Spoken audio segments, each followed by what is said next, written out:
Hallelujah. खुदावंद यीशु मसीह के जिंदा पाक और जलाली नाम में आप सबको सलाम। खुदावंद भला है, उसकी शफकत अबदी है और उसकी वफादारी पुश्त और पुश्त रहती है और खुदा अपने लोगों के साथ हमेशा वफादारी दिखाता है। Praise the Lord. और अपने लोगों के साथ भलाई के काम करता है और ये साबित करता है कि मैं वफादार खुदा हूँ, मैं भला खुदा हूँ। मेरी आवाज़ आज थोड़ी सी आपको चेंज लगेगी, चेंज फ्लेवर में आज मैं आपको कलाम सुनाने की कोशिश करूँगा। हमें मत्ती की अंजील उसका 7वां बाब और उसकी आयत नंबर 15 से हम खुदावंद का कलाम पढ़ेंगे। आयत 15 से 27 आयत तक हम तिलावत करेंगे। मत्ती की अंजील उसका 7 बाब और उसकी 15वीं आयत से खुदावंद के जिंदा पाक कलाम में लिखा है, झूठे नबियों से खबरदार रहो जो तुम्हारे पास भेड़ों के भेष में आते हैं मगर बातिन में फाड़ने वाले भेड़िए हैं। उनके फलों से तुम उनको पहचान लोगे। क्या झाड़ियों से अंगूर या ऊंट कटारों से अंजीर तोड़ते हैं? इसी तरह हर एक अच्छा दरख्त अच्छा फल लाता है और बुरा दरख्त बुरा फल लाता है। अच्छा दरख्त बुरा फल नहीं ला सकता, ना बुरा दरख्त अच्छा फल ला सकता है। जो दरख्त अच्छा फल नहीं लाता वो काटा और आग में डाला जाता है। बस उनके फलों से तुम उनको पहचान लोगे। जो मुझसे ए खुदावंद कहते हैं उनमें से हर एक आसमान की बादशाही में दाखिल ना होगा मगर वही जो मेरे आसमानी बाप की मर्जी पर चलता है। उस दिन बथेरे मुझसे कहेंगे, ए खुदावंद क्या हमने तेरे नाम से नबूवत नहीं की और तेरे नाम से बदरूहों को नहीं निकाला और तेरे नाम से बहुत से मौजज़े नहीं दिखाए? उस वक्त मैं उनसे साफ कह दूंगा कि मेरी कभी तुमसे वाकफियत न थी। ए बदकारो, मेरे पास से चले जाओ।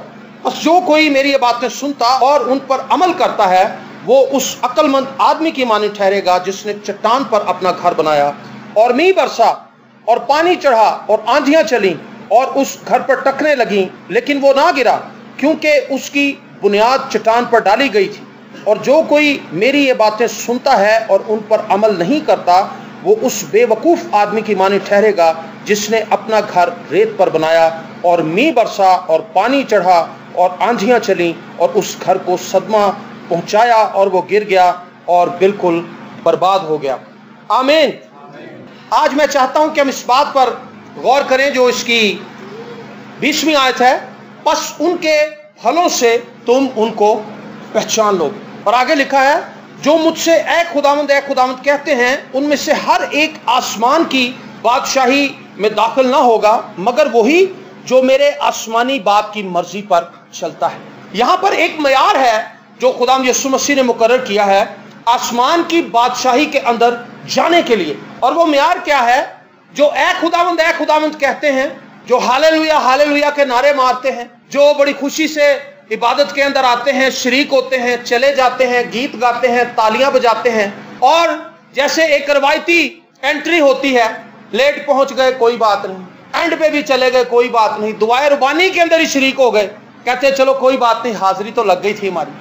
जो लोग ए खुदावंद कहते हैं उनमें से कोई खुदा की बादशाही में दाखिल होने वाला नहीं, लेकिन वो लोग खुदा की बादशाही में दाखिल होंगे जो मेरे आसमानी बाप की मर्जी पर चलते हैं।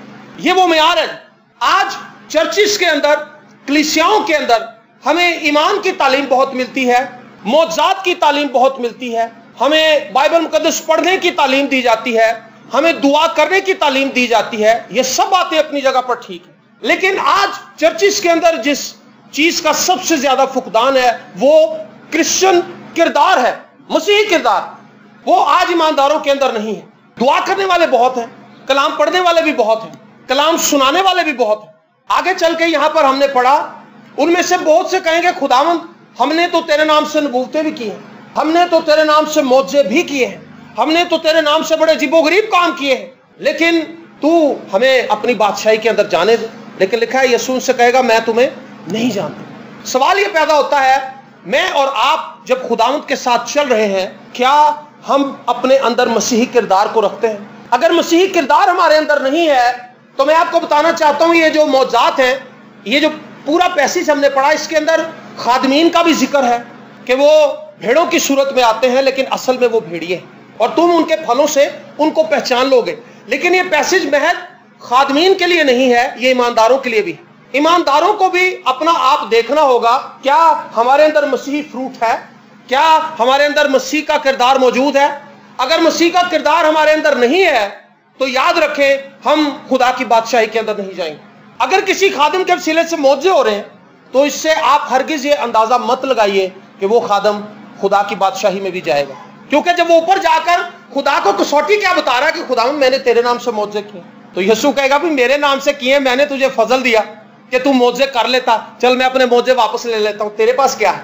जो नबूवतें तूने की पाकरू की कुव्वत से की, मैंने तुझे हिकमत दी, मैंने तुझे दनाई दी, तूने नबूवतें कर दी, ये नबूवतें मैं वापस ले लेता हूं, तेरे पास क्या? कुछ भी नहीं, किरदार तो है। बहुत से ऐसे खादमीन मेरी नजर में हैं, मेरी नजर से गुजरे हैं माजी बैत के अंदर भी और दौरे हाजरा में भी, जो खुदावंद की खिदमत में बड़ी तेजी से उभर के सामने आए। और ये मेरी इब्तदाई खिदमत का जाती तजर्बा भी है, जब कोई शख्स खुदावंद के पास आता है क्विकली उसकी जिंदगी के अंदर काम होते हैं। जब वो दुआ करने के लिए झुकता है उसे ऐसे लगता है जैसे खुदा सिर्फ मेरी सुन रहा है, पूरी दुनिया से मैं कोई अलग ही आदमी हूं। जब वो तौबा कर लेता है, खुदा के पास आता है, उसे लगता है खुदा मेरी सारी दुआएं सुन रहा है, और जो कुछ वो मांगता है खुदा उसको वाकई दे भी देता है। उसके हाथ से मौजूद भी परफॉर्म होना शुरू हो जाते हैं, लेकिन इसमें उसका किरदार नहीं है, उसका करैक्टर नहीं है, ये खुदा अपने फजल से कर रहा है सब। लेकिन मसीह चाहता है कि हम अपना किरदार उसके अंदर डेवलप करें। मौजूद ये कसौटी नहीं है, नबूवतें ये कसौटी नहीं है। अगर करंथियों के खत को देखा जाए उसके 13वें बाब में, तो वहां पर लिखा है, अगर मैं आदमी और फरिश्तों की जुबानें बोलूं और मोहब्बत ना रखूं तो मैं ठंठनाता पीतल या झंझनाती झांझ हूं। और अगर मुझे नबूवत मिले और सब भेदों और कुल इल्म की वाकफियत हो और मेरा ईमान यहां तक कामिल हो कि पहाड़ों को हटा दूं और मोहब्बत ना रखूं तो मैं कुछ भी नहीं। आमीन।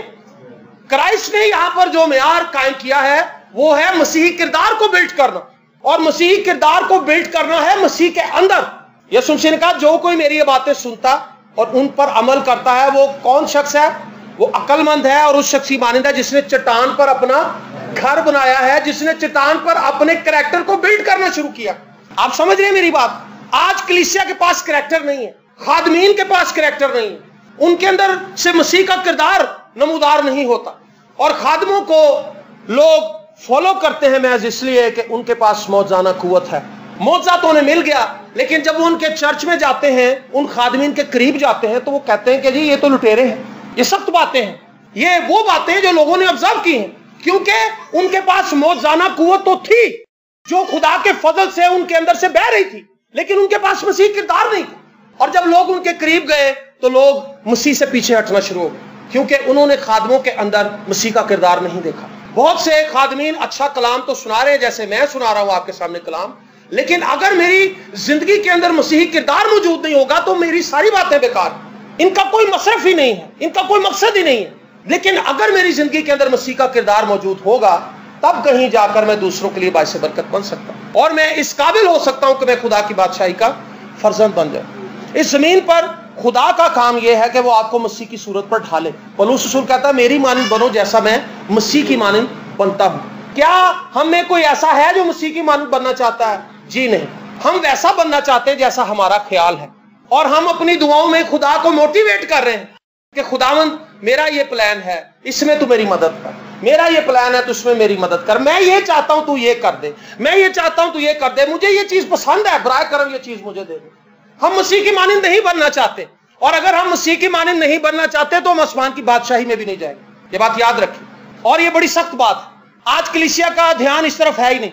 हम उन खादमीन के पीछे लगे हैं जिनके पास मौजात हैं, और खादमीन लगे हुए हैं गोरों के पीछे जिनके पास डॉलर है। खादम भी मसीह की तरह नहीं बनना चाहते।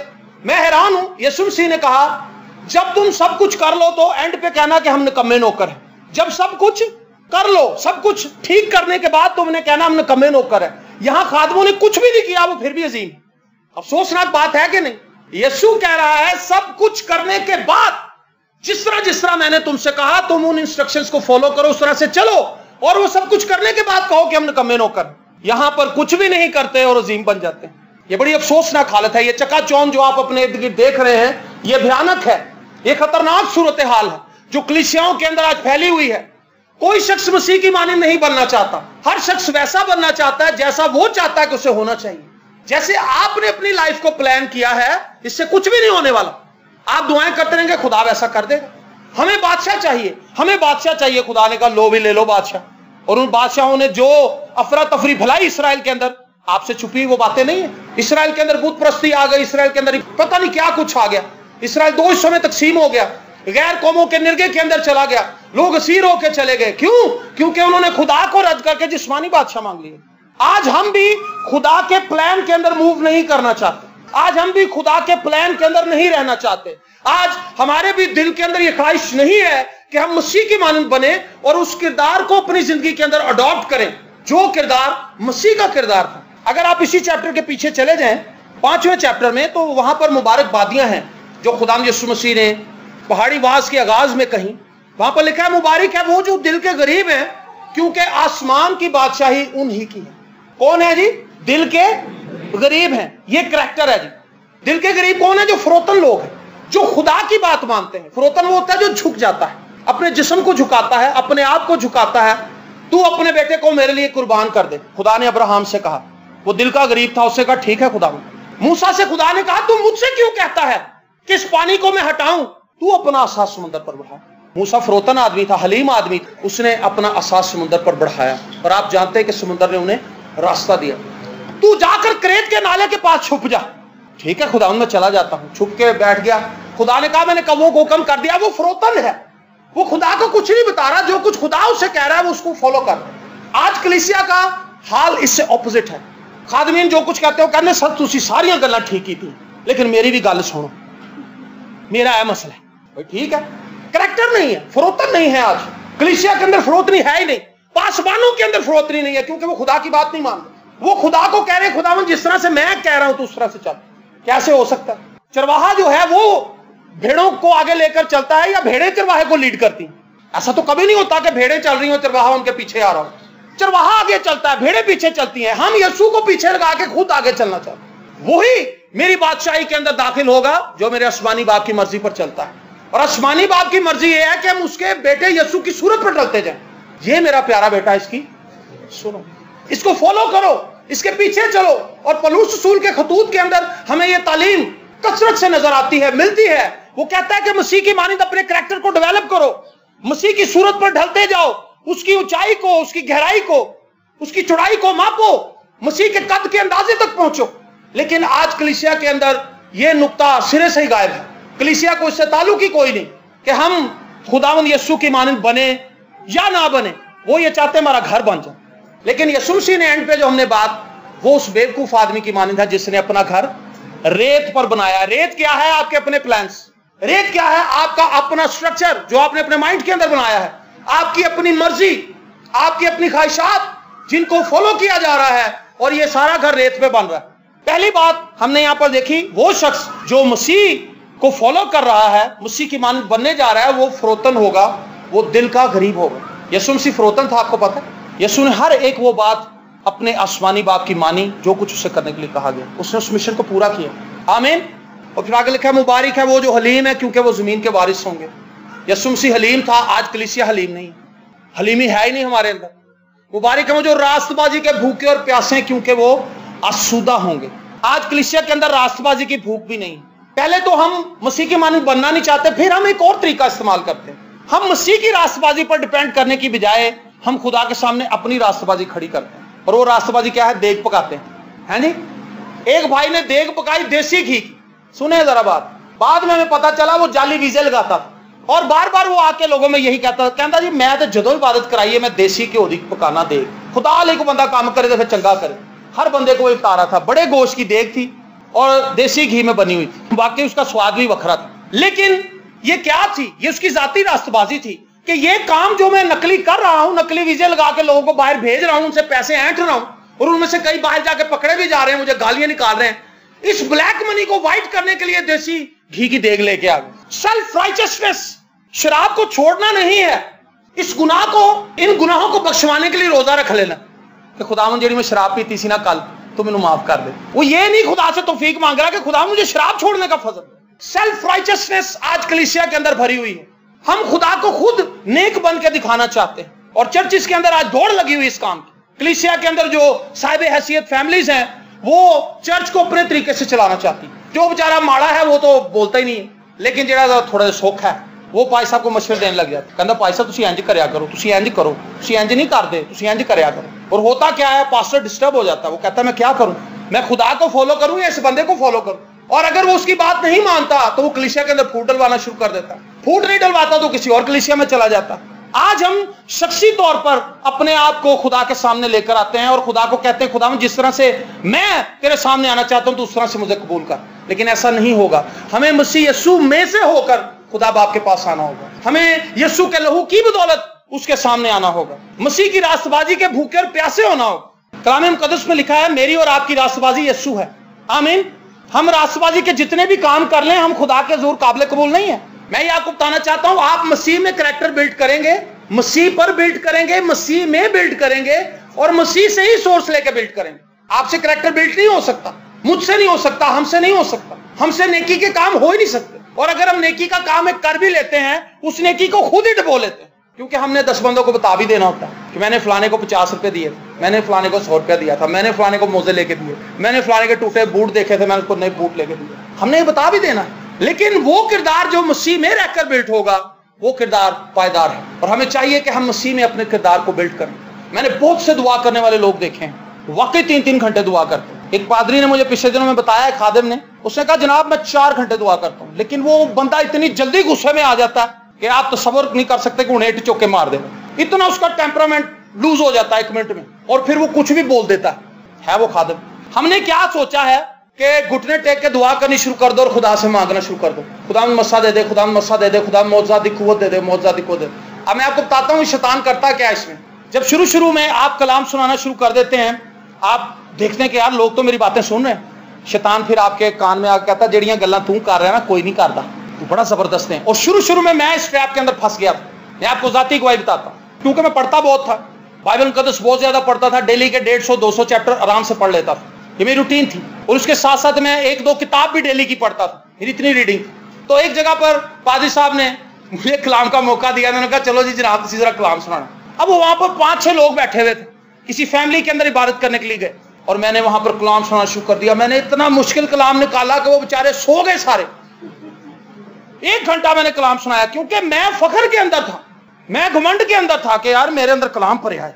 वो मेरी जाती सोचें थी, मेरे जाती ख्याल थे जो मैं लोगों से बयान कर रहा था। वो सारी फैमिली भी खराटे मारने लगी। जो मेरे साथ हमारे साथ कीबोर्ड बजाने वाला लड़का गया था, हारून शाद, उसने मुझसे बाहर आकर कहा, ने कहा सर जी मैं ताड़ी मेहनत कर रहा, आंदा तो इंज दा कलाम ना कदी सुनाना। कहता तुसी ते समा ही दिता सी। और आप बिलीव करें, मैं उस दिन आके खुदा के जोर घुटनों के बल झुका और रोता रहा।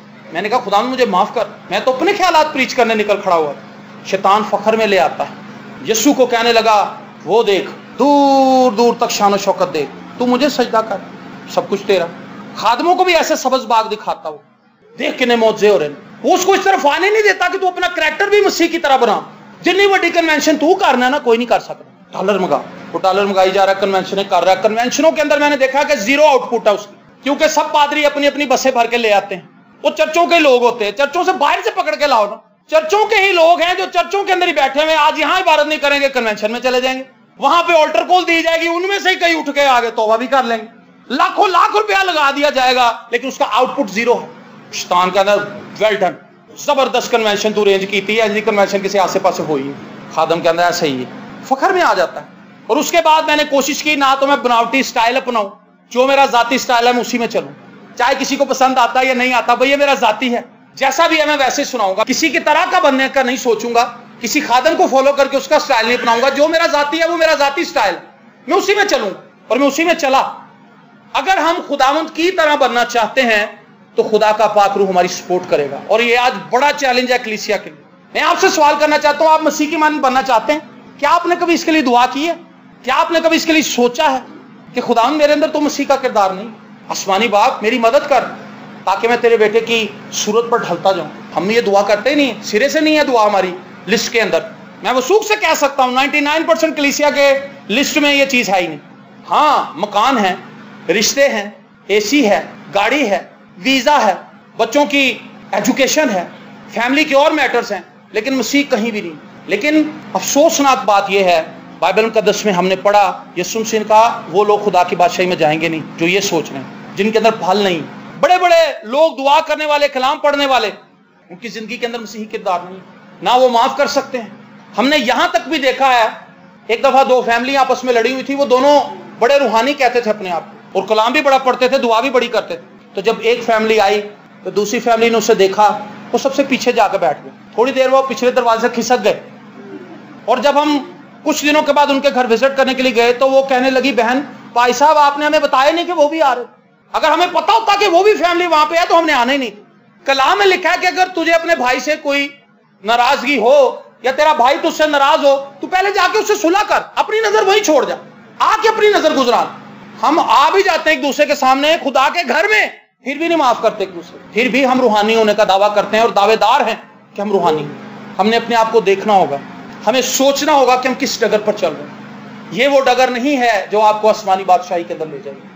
हमें टर्न करना पड़ेगा, अपने आप को चेंज करना पड़ेगा, अपनी मेंटालिटी को बदलना होगा, अदरवाइज हम गलत रास्ते पर हैं।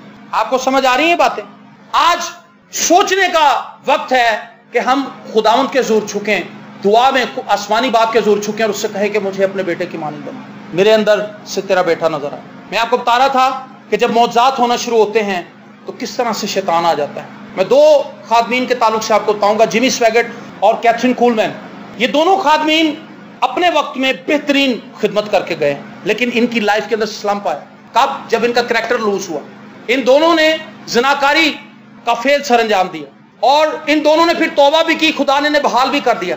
लेकिन जो बात मैं बताना चाहता हूं वो ये कि जब खादम जो खुदा के लिए इस्तेमाल हो रहा है, जब उसका करैक्टर लूज हो जाता है तो उसका मसा भी लूज हो जाता है साथ ही। और जब आप अपने करैक्टर को बिल्ड नहीं कर रहे एक मसीही होने की हैसियत से भी, तो ये बरकत ज्यादा देर तक आपकी लाइफ पर ठहरने वाली नहीं है। ये 6 महीने साल के बाद गायब हो जाएंगी, आपको पता भी नहीं चलेगा। एक शख्स के लिए पादी साहब ने दुआ की, उस जमाने में मैं उस चीज का चश्मदीद गवाह हूं। पादी साहब जब लोगों पे हाथ रखते थे लोग स्लेन हो जाते थे, गिर जाते थे। तो एक नौजवान आया, उससे कहा पादी साहब मेरे लिए दुआ करो कि सेम आई चीज मैनू मिल जाए। पादी साहब ने कहा खुदावन जेड़ी चीज है मेरे को लेना स्लेन करने वाली स्पिरिट एनू दे दे। पादी साहब जो निकल के उधर चले। अब उस बंदे का करैक्टर कोई नहीं था, पादी साहब का करैक्टर था, मसीह के साथ चलने की ख्वाहिश थी, मसीह की तरह बनने की ख्वाहिश थी। इनके पास ये चीज कई सालों से थी, लेकिन उस बंदे के पास करैक्टर कोई नहीं था। वो जिस घर में जाता कहता उठ के खलो में देगा। उसने उसको शो पीस बना दिया और चंद महीनों के बाद उसमें से वो चीज खत्म हो गई। मैं एक ऐसे खादिम की बात आपको बताता हूं जिसको मैंने अपनी आंखों से देखा है, जिसको मैंने गुज़िश्ता 19 सालों में फॉलो किया है। लेकिन उसको भी मैंने देखा कि जब वो करैक्टर से हटा, वही बंदा, वही कलाम, वही अल्फाज, वही बातें, वही तरीकाकार, लेकिन लोग सोए हुए हैं। जिसके कलाम के अंदर लोग बैठना मुश्किल हो जाता है, नारे मारते हैं, तालियां बजाते हैं, शाउट करते हैं, उस बंदे कलाम में लोग सोए हुए हैं। उस दिन खौफ तारी हो गया मेरे पे ये देख के कि बंदा कुछ नहीं है जब तक खुदा उसके साथ ना। और बिली ग्रैहम ने खुदावंद से दुआ की थी, उससे कहा खुदावंद जिस दिन मैं पाक रूह के बगैर स्टेज पर जाऊं उससे एक दिन पहले मुझे मार देना, क्योंकि पाक रूह के बगैर मनादी करना बेकार है, मौत है। और फिर उन्होंने तौबा की, कैथरीन कूलमैन ने भी और जिमी स्वैगट ने भी। खुदावंद ने उनको वापस उसी जगह पर लाकर खड़ा कर दिया। अब वो एक तो खुदावंद के पास जा चुकी कैथरीन कूलमैन और दूसरा खादम जिमी स्वैगट अभी खिदमत कर रहा, लेकिन वो बहुत बूढ़ा हो चुका है। लेकिन खुदा ने उसको दिखाया कि मेरे बगैर तो कुछ नहीं है। आज मसीह के अंदर रहकर अपने करैक्टर को बिल्ड करना। आप इससे खुश ना हो कि आपकी लाइफ के अंदर मौजे बड़े हो रहे हैं, आप इससे खुश ना हो कि आपकी सैलरी बढ़ती जा रही है, तो खुदा मेरे से खुश है। चलो मेरी 20,000 सैलरी बढ़ी, 200 रुपया तो मैं दे देता हूँ पाई साहब को दूसरे तीसरे महीने जाके, वो भी हर महीने नहीं, दूसरे तीसरे महीने जो कभी चक्कर लगता।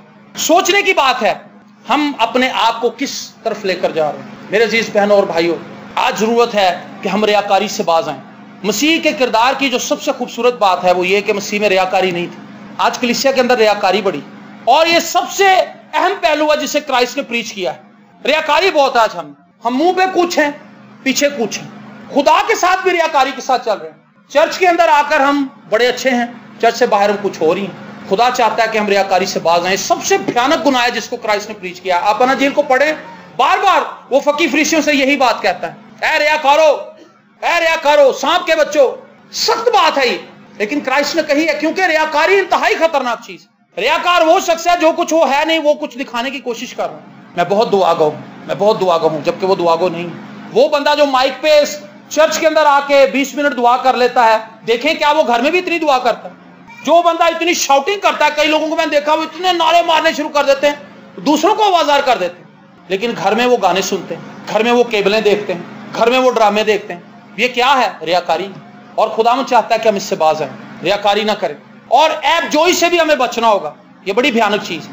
आज कलीसिया के अंदर ऐब जोई है, पासबानों की ऐब जोई करते हैं, और कलीसिया जो है वो दूसरी फैमिलीज के लिए ऐब जोई कर रही है, और हमारे अंदर मसीह का किरदार नहीं है। किसी बंदे को जगह देनी पड़ जाए चर्च में, हमें मुश्किल पड़ जाती है। हम किसी को इजी करने के लिए आज तैयार नहीं।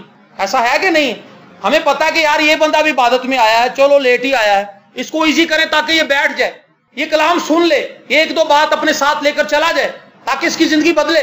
लेकिन हम पूरे चर्च के अंदर बस अपना ध्यान दुआ की तरफ लगाते ही नहीं। कभी हमें गर्मी लगती है, कभी हमें धूप लगती है, कभी हमारा सांस घूटता है, कभी कुछ होता है। मैं आपको बताऊं, मेरे दोनों कान भी इस वक्त बंद है, मेरे दोनों नोस्ट्रिल्स भी बंद है, मेरा गला भी बंद है, लेकिन मैं फिर भी बोल रहा हूं। नहीं, इसके लिए ना बजाएं ताली, इसके लिए बजाएं ताली, इसलिए नहीं बताया कि आप ताली बजाएं। लेकिन मैं आपको बताना चाहता हूं कि जब आप इस एम के साथ आएंगे कि हमने इबादत करनी है, तब आपके लिए कोई भी चीज रुकावट नहीं बन सकती। जब आप ये ज़हन बना के आ रहे हैं कि यार होते तो गर्मी बड़ी है, क्यों जी भाई साहब, जब आप ये ज़हन बना के आएंगे कि हमने खुदा की प्रस्तिश करनी है, आपको शिकर दोपहर धूप के अंदर भी बिठा दिया जाएगा ना, आप खुशी से नारे मारेंगे। हमने ऐसी बातें भी अटेंड की जिनमें भट्टे के ऊपर लोग बैठे हुए हैं, भट्टे की लहदा गर्मी है, ऊपर से सूरज की लहदा गर्मी, लेकिन वो लोग फिर भी खुशी से बैठे हैं क्योंकि वो इबादत करना चाहते हैं। जो इबादत नहीं करना चाहता उसको डिस्टर्बेंस ही नजर आती है हर तरफ, लेकिन जो बंदा दुआ करने के लिए आता है उसे डिस्टर्बेंस नहीं नजर आती, उसे हर चीज सीक्वेंस के अंदर नजर आती। जब आप प्रेयर में आए, आप मसीह पर अपना ध्यान लगाएं, इंतजामात की तरफ ना देखें। अगर आप इंतजामात की तरफ देखेंगे तो पाकिस्तान के अंदर कोई कलीसिया ऐसी नहीं है जो इंतजामी लेवल पे बिल्कुल ठीक है। किसी के पास मैनेजमेंट है, किसी के पास मैनेजमेंट है नहीं, किसी के पास बिल्डिंग है, किसी के पास बिल्डिंग है ही नहीं, किसी के पास अशर्स नहीं है, किसी के पास एल्डर नहीं है, बहुत सी वजूहात हैं। आज बहुत से लोग इबादत में आते तो जरूर हैं, लेकिन वो इबादत से फायदा नहीं उठा पाते क्योंकि वो आराम नहीं उन्हें मिलता। वो कहते हैं यार ये कैसी जगह जहां हम आ गए, कंफर्टेबल नहीं। लेकिन अगर वो अपना ध्यान अपने कंफर्ट से हटा के खुदाम यीशु मसीह पर मरकूज कर दें तो उन्हें बरकत मिलना शुरू हो जाएगी। कहेंगे जी आज बहुत बरकत मिली, आज बहुत ब्लेसिंग मिली। आमीन। मेरा आपसे सवाल है, आप किस हद तक मसीह की सूरत पर ढले? क्या तब्दीलियां हैं हमारे अंदर? आज जाके आपने ये सवाल पूछना है अपने आप से, और अपनी बाइबल रीडिंग के दौरान आपने ये बातें खुदाम के सामने रखनी है। महज चर्च आना तो कोई बड़ी बात नहीं जी, बाइबल खोल के 2 चैप्टर उसके डेली के पढ़ लेना रूटीन की तरह, कोई बड़ी बात नहीं। आधा घंटा आप दुआ कर लेते हैं, इट्स ओके, ठीक है। आगे क्या? कुछ भी नहीं। आज जिंदगियों के अंदर खुशी और शादमानी इसलिए नहीं है क्योंकि हम मसीह में नहीं बढ़ सकते, हम मसीह में रुके हुए हैं। एक जगह पे जहां से आगाज किया था वहीं पे है, बच्चे ही हैं। हम मसीह के अंदर रहकर दूसरे टेस्ट अपना ही नहीं सके। और खुदा के कलाम में लिखा है, शीरख्वार बच्चों का सा हाल है हमारा, ठोस ग़िज़ा हमें मिल ही नहीं सकती क्योंकि उसको हजम करने की कैपेसिटी हमारे अंदर नहीं है। आज खुदा चाहता है कि हम उसके बेटे मसीह की सूरत पर अपने आप को उठा लें। मसीह फरोतन था, क्या हम फरोतन हैं? और ये सबसे बड़ी क्वालिटी थी क्राइस्ट। आज हम खुदाउन की ताबेदारी में नहीं चल रहे। हमारी ये कोशिश है, यही एक टसल है, ये एक जंग है जो खुदा के दरमियान और इंसानों के दरमियान जारी है। खुदाउन मैं ये चाहता हूँ, खुदा कहता है मैं ये चाहता हूँ। होगा क्या? वक्त गुजरता जाएगा, वक्त गुजरता जाएगा, हम बूढ़े होते जाएंगे, एंड पे जाके हमें समझ आएगी, ऐसी कहेंगे खुदाउन माफ कर दे, मैं तो तेरे नाल ही लड़ता रहा सारी उम्र। जबकि जुमले हमारे ये हैं कि मैं शैतान से लड़ रहा हूं, जबकि हमारी जंग खुदा के साथ। असल प्रॉब्लम ये है। इसलिए आज सरेंडर कीजिए। आइए हम अपनी आंखों को बंद करें और उससे कहें कि खुदावन मैं फलों के बगैर नहीं रहना चाहता। आसमानी बात मेरे अंदर मसीह के किरदार का फल पैदा कर और मुझे तौफीक बख्श दे कि मैं चट्टान पर अपना किरदार, अपना घर तामीर करूं और मसीह की तस्वीर मेरे अंदर से नजर आए, मसीह का किरदार मेरे अंदर से नजर आए, मसीह की मोहब्बत मेरे अंदर से नजर आए, मसीह का रहम, मसीह का तर्स मेरे अंदर से नजर आए, बर्दाश्त मेरे अंदर से नजर आए। हालेलुया। सब दुआ करना शुरू करें और मैं पादी साहब को सामने बुलाऊंगा, वो हम सब के लिए दुआ करेंगे।